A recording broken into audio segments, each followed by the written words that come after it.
Hafa and welcome to Pacific Matters. Thanks for joining our KUAM family as we take a closer look at news, culture, and lifestyle across the region. My name is Tomas Manglona, and today on our show, we'll be hearing from the World Health Organization on the work they're doing in our region, especially during this time of COVID-19. We're also going to hear from CNMI firefighters helping California put out some wildfires that have been raging the region. And we're taking a big bite into Miss Katalyna's multicultural cooking show. The World Health Organization's Western Pacific region serves communities in Asia and across the Pacific. They've been helping track outbreaks, collect data from each island, and provide the latest information to the public in a global pandemic. We sit down with the WHO's Western Pacific Region office to talk about how COVID-19 is impacting the region and how the WHO supports preparedness and response in the Pacific. All right, we're so grateful to be joined by Dr. Mark Jacobs, who's the Director of Pacific Technical Support and the WHO representative to the South Pacific. Dr. Jacobs, thanks for joining us. How are you doing? Oh, well, thanks, Thomas. I hope you're the same. Thank you. And I just wanted to ask you, because you've had extensive experience dealing with outbreaks, and correct me if I'm wrong, but when you were in New Zealand, you helped with the swine flu outbreak in 2009. As someone who assists on a regional level in the Pacific, here on Guam and in the Marianas as well, can you talk to us about how COVID-19 is different from that experience, and also how the WHO helps the region?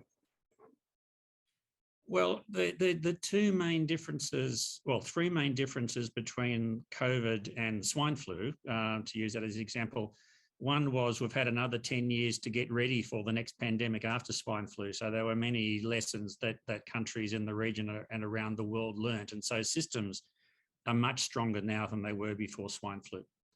Second thing that's different is that, particularly with the Delta strain that people might have heard being talked about, it's quite a bit more infectious than swine flu was, and it's quite a bit more infectious than the early stages of COVID was.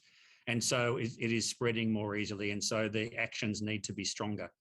The third thing that is a bit different from swine flu is that not many countries tried to stop the virus coming into their countries during swine flu, whereas that has, of course, been a very common thing that many countries, many islands have done around the world this time around. And can you speak to the WHO's role in Micronesia and specifically Guam and the Marianas? Well, our role, even before this particular pandemic started, is, of course, we are principally a technical organisation. So our main role is to provide help, support, technical advice to countries and areas across the Pacific and around the world. And so in areas like emergency management and responding to pandemics, we've been working closely with the Micronesian countries and areas for many years now in strengthening their ability to detect new viruses and to respond to new viruses in ways that keep their people safe. Of course, since COVID started, that's sped up even more. And a lot of our work is not just providing the technical advice, it's also coordinating with key partners like the US CDC to try to best meet the needs of the countries and the areas, including helping the islands access essential supplies they might need. So laboratory supplies and so on, really quick training for their staff, all those different sorts of things. It's been a big focus for us.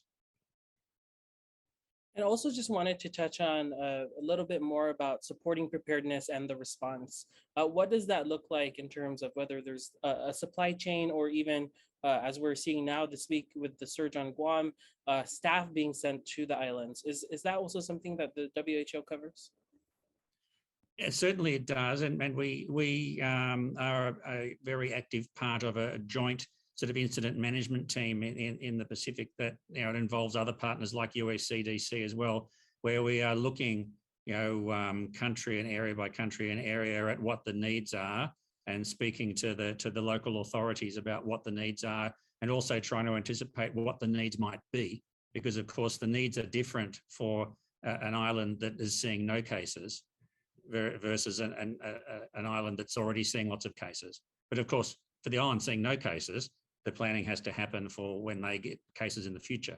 So it's very much a focused effort trying to help the islands think about what is needed, whether that's staff or whether that's training or whether that's essential supplies or software or policies, all those different sorts of things. We then work with other partners to really try to quickly help the countries and areas meet those needs. And I wanted to ask you about restrictions and social distancing measures. In previous talks you've given, you've mentioned how some of the most strict, quote unquote, lockdowns, whatever that might mean for a jurisdiction, especially for a virus like COVID, seems to be effective. What are your thoughts on more government restrictions? And I know you work for the WHO, but there are a lot of conversations about business and also the importance of the economy as as people who rely on a tourism industry. Can you talk a little bit about how what you've seen in the region in terms of those restrictions and maybe how hard that may be to enact given the economic situation as well, whatever you're able to share? So there are, during a pandemic, any sort of pandemic, there are lots of very difficult challenges for governments in big countries, small countries, and lots of different judgment calls that need to be made all through the course of the pandemic. And that's certainly been the case with COVID. And so countries, governments, administrations have to try to work out the best way of keeping their people safe whilst also making sure that society can continue to function, that people can still afford to eat, all of those basic things. So how an administration makes those decisions will, of course, differ a lot from one place to another place.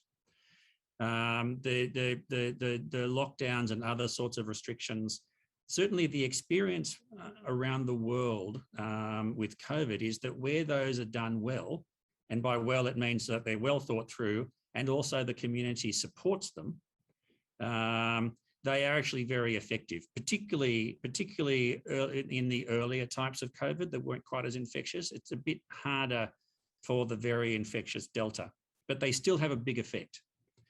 Then the question is, what is the country or the area or the island trying to achieve? So for a place that is trying to have no COVID, so trying to eliminate COVID, then those sorts of lockdowns can be really very important to try to get rid of COVID if it does come in. For other countries, other places where they are not trying to eliminate COVID, but what they are trying to do is manage how much effect the virus is having on the people, then maybe lower levels of restrictions or different measures might be a better fit. But what we do know from right around the world is that although vaccination is super important, and it's great that there's vaccines available, it's not the full solution. That even with countries that have got very high rates of vaccination, people still need to be taking precautions to protect their own health and the health of their families. So the sorts of messages like mask wearing, avoiding crowds, avoiding places that have got bad ventilation, washing hands, all of those things will continue to be really important into the future. Just like there'll be many places where some targeted lockdowns might also keep on being needed for a period of time, even with high rates of vaccination. And speaking about those measures, I wanted to ask my last question today about information, disinformation, misinformation, public perception of all of these things. We know that just how deadly disinformation can be. Can you speak a little bit on that and how the WHO might be assisting in the communication of all of these measures and the science behind COVID-19 and vaccines? This is, of course, the issue of misinformation and disinformation. So in other words, mistaken information or deliberate wrong information is always really important in any aspect of public health. But when there is a high profile issue that's concerning many people, it's even a bigger challenge. And it's a big challenge for communities right around the world in dealing with COVID. I think there are many things that can be helpful in dealing with that. And WHO does, I think, have an important role to play as sort of an independent provider of trusted technical information that people can access directly, or that governments and community leaders can use when they are doing communication. So I think we do have that important role. But it's also, there are many other things that are important, like giving many people in the community, that are trusted, the opportunity to also provide information, provide advice to their communities based on what we know is true and correct. Where there are misunderstandings going around, then having different voices, including WHO, including ministries of health, really clarifying what the facts are. And I think there's also an important role for people, for leaders, to speak out against disinformation, where people are deliberately sharing information that's not right, because it's not in the interests of our communities, of our families, of ourselves, that many people are misled by information that is just wrong, because it stops people making informed decisions about things like accessing safe and effective vaccines, about the importance of wearing masks in certain circumstances, all of those sorts of things. So misinformation is certainly a big challenge for us. It's a challenge for governments. It's a challenge for communities. It's a challenge for individuals, and that challenge will not go away. We need to keep on focusing on providing good, responsive, trusted information in many different ways, so that people can readily access it and make their own well-informed judgments about how to keep themselves and their families safe. All right, thank you so much, Dr. Mark Jacobs. In that spirit of the last question, we thank you so much for being accessible and sharing some information from the WHO, and we hope to be in touch, and stay well and be safe. Okay. You too, my pleasure.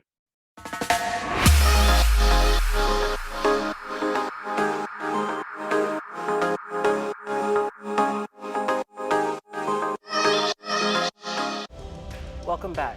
As the world bands together to address the devastating effects of an ever-changing climate, we check in with our very own brothers and sisters who are in California, helping put out severe wildfires. Here's more. CNMI firefighters are on the front lines fighting fires along the West Coast, and they were recently featured in a widely shared stateside news video speaking to the praise they're getting from the local community. As one person said, "We could use all the help we can get." The most recent fire they're helping with was the Caldor fire near Lake Tahoe in Northern California. That fire ignited in August and burned through more than 220,000 acres. And smoke from that fire creates unhealthy air quality conditions. Still, our fellow islanders gear up to fight fires beyond our shore. I'm Chief Jesse Mesa. Today joining me will be Sergeant Albert Adon, who is one of the active members in the forestry program. Good morning, Tom. My name is Juan Po. I'm the Assistant Fire Chief for Ops. The program actually started since the 1990s. And today, as we speak, like what Sergeant Adon mentioned, is that whenever their assistance is needed, they would send a request. So we have a total of 19 firefighters that are there, and 18 total, 9 being civilian and 9 being CNMI firefighters. They send certified wildland firefighters down here to the CNMI, and we take a 1-week course, which consists of the pack test, which is a 3-mile, 45-pound under 45 minutes. And then if you pass that pack test, you go through a classroom setting, which you take a S190 course, which is about a 5-hour course, which is a introduction to wildland fire behavior. And then we move on to the S130, which is basically a firefighter training, which consists of a 25 to 28-hour classroom instructions, followed by a 8 to 12-hour field training. And then we get certificate and then wait for resource orders. Yeah, they become red carded. That way they get recognized for deployment. So it's an opportunity for them to gain experience, to enhance their skills, an opportunity to get certified in other positions in the forestry while wildland firefighting, like becoming a sawyer, becoming an engineer, becoming a crew boss, or being recognized as a certified firefighter on the wildland firefighting program. So I've been deployed 3 times, and 3 times I've been to different areas out in California. We mostly work in the northern side of Northern Cali, but yeah, it's just a different scale of how they approach wildfires, all the different agencies working together, and just being there, it's like a whole new experience based on how we fight fires over here. They started this program in 1990s, and we're fortunate enough that we have the grant, the forestry grant. So that helps our guys, to purchase the resources they needed and the training. So we build a collaboration with the U.S. Forest Fire. So sometimes, like they had to do a site visit and to follow up on how we're doing on our grants. So that developed our relationship.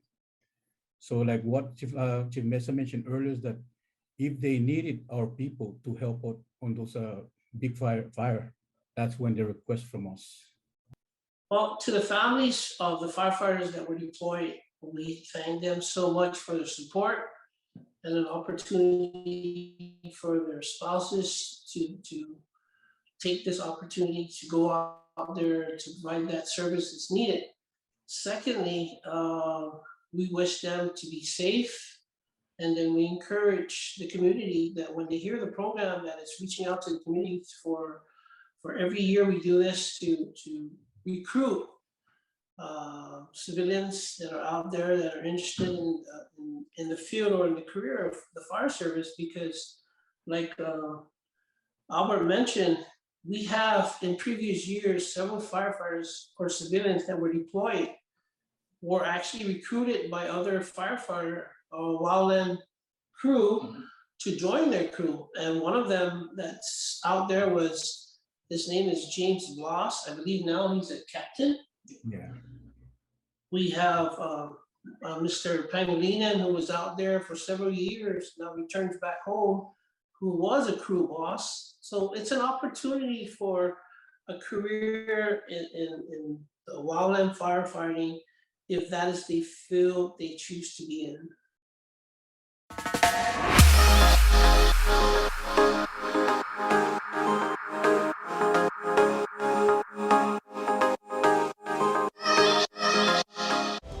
And here's a glimpse of our next guest and the story behind the Bent Spoon cooking show in Australia.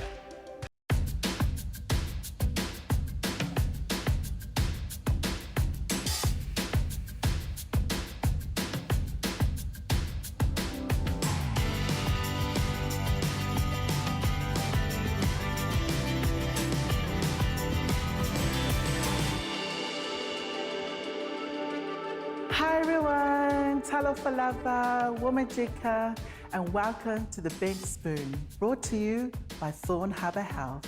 Now, food plays a really important part in our culture traditions. Food can bring you comfort, it can bring people together, and it can definitely tell a story. My name is Miss Katalyna, and I'm your host. I was born in New Zealand. My background and nationality is Samoan German. My father's German and my mother's Samoan, but I embrace my Samoan culture due to my mother's upbringing. From the day of my birth to the age of 15, I was brought up in New Zealand, then migrated to Samoa as my mother wanted to move back home. I identify as a proud Samoan whakawhine, but in Western terms that is called trans woman.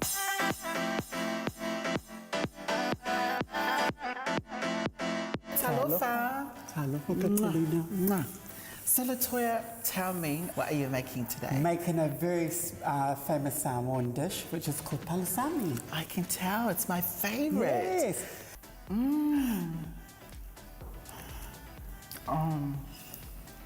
Yum. It's hot. It's That is so delicious. Yeah. So that's the one that I made. No, you got to try it with the banana and the palatana. Oh my God, that is so yum. And you said this is a vegan dish? Yes, it's totally vegan. Yeah. No animals were hurt in this? And gluten-free. That is really yummy. Okay. Well, thank you again, Latoya, for coming to the Bent Spoon. It was a pleasure having you on, and hopefully we'll have you on again. Thank you. You're welcome. Mwah, mwah.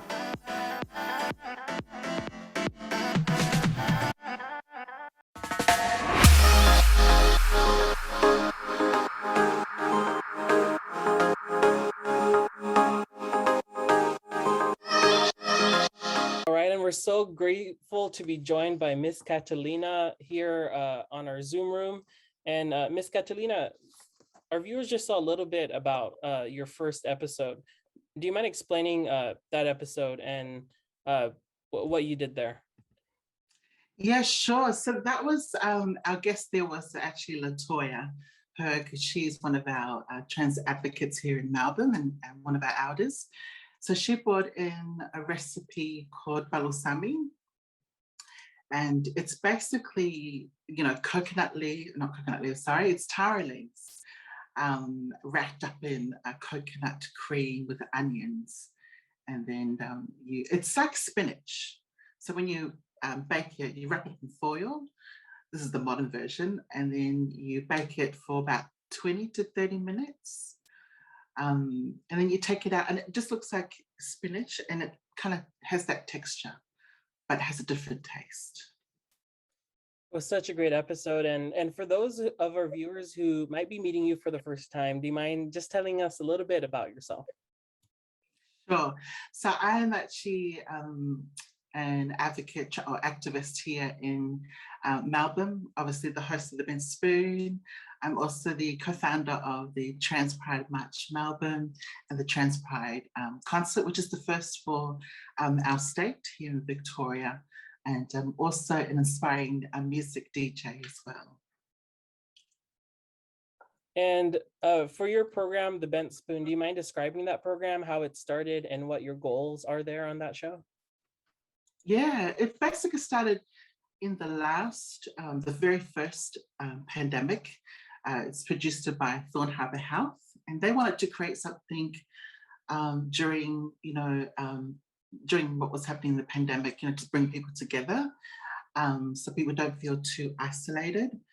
And so Jessie Wong came up with the idea, along with Murray Sayers, about a cooking show. So it was meant to be, you send in your cooking videos and then they just post it on YouTube. They edit it a little bit.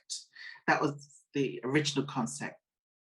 And then as they progressed, they said, oh, well, let's do an actual cooking show. Let's invite the guests into a studio and then they cook it. And then they realized, okay, it's missing something. It's missing a host. And that's, they already had a video of me and I was actually coming in as one of the guest cooks. I was, one of the contestants. And then they looked at my video again and they thought, let's get her to be the host. And so that's how I got involved. That's how the show started, and that's how I got involved as the host of the Bent Spoon. I guess the goal really is to get people to not feel isolated, feel connected. Like there is, it's really just representation of the LGBT multicultural community, to bring awareness, education, and really just to, and also basically to show our wonderful, amazing traditional recipes to share with everyone that's watching. And one thing I love, when you opened the show, you said, food brings you comfort. It's about gathering and it tells a story. Can you explain a little bit more about what you mean when you say that? Yeah, it's like, traditionally, when I look back at my Samoan culture, when I look at my stories that my grandparents used to tell us, they used to sit around the fire, or, back in the day. And when they, usually on every Sunday, they do storytelling. They sit around and they cook and eat and tell stories about what happened before them. That's all we have for today. Thanks for joining us on Pacific Matters.